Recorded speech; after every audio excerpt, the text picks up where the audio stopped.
Lotlot de Leon sinabing hindi niya hinahabol ang kayamanan o inheritance ng ina na si Nora Honor. Sa kabila ng naging pahayag ni Ian De Leon, biological son ng national artist for film na si Nora Honor, sa first husband nito na si Christopher De Leon, na siya lang ang nag-iisang tagapagmana o sole heir ng kayamanang iniwan ng ina. Nagsalita at naglabas naman ng kanyang pahayag ang unang adopted daughter ng namayapang aktres. Sinabi ni Lotlot De Leon na hindi niya kailanman habol ang yaman ng kanyang ina.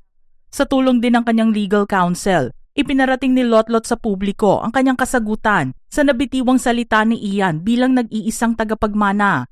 Nais nitong linawin ang kanyang kawalan ng pakikilahok sa alinman o lahat ng mga hakbangin na inorganisa ni Ian De Leon, kaugnay ng pangangasiwa at pamamahala ng ari-arian ng kanilang ina. Anila sa official statement ng kanilang kliyente upang maalis ang anumang mga haka-haka at pagdududa. Si Lotlot ay hindi, sa anumang paraan at sa anumang kapasidad, involved or consulted sa pagtatatag ng isang one-person corporation para sa parehong foundation at enterprise bilang parangal kay Miss Nora Honor. Sa kanila ring pananaw, ang isang foundation ay hindi maitatatag sa pamamagitan ng isang OPC ng legal. Ang anumang pahayag ng pagpapalagay kay Miss De Leon ay misleading and a false representation.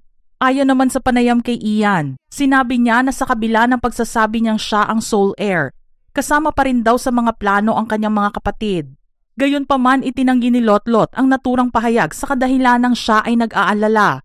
Hindi siya kinonsulta at pinagsabihan man lang sa mga plano para sa pangangasiwa ng ari-arian ng kanilang ina. Sa kaalaman din daw ni Lotlot, walang last will and testament na naisagawa na nagtatalaga ng sole administration and authority sa ari-arian ng namayapang national artist. Idinagdag pa nila na hindi naghahangad ng anumang mana o naghahanap ng anumang pakinabang ang kanilang kliyente na mayroong kaugnayan sa ari-arian at pamana ng kanyang ina. Lumayo rin daw ito matapos na marinig ang sinabing pahayag ni Ian na piniling akuin ang tungkol sa lahat ng legal na usapin. Idiniin din ng legal counsel ni Lotlot na, "Our client stands independently and refuses to be part of a false narrative. We ask the public and media to kindly ensure that her name is not used in association with Mr. Ian De Leon's efforts.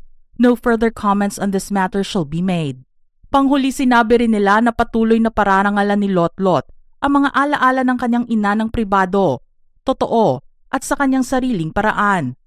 Mga ka-showbiz peeps, anong reaksyon nyo sa istoryang ito? Type your comments below.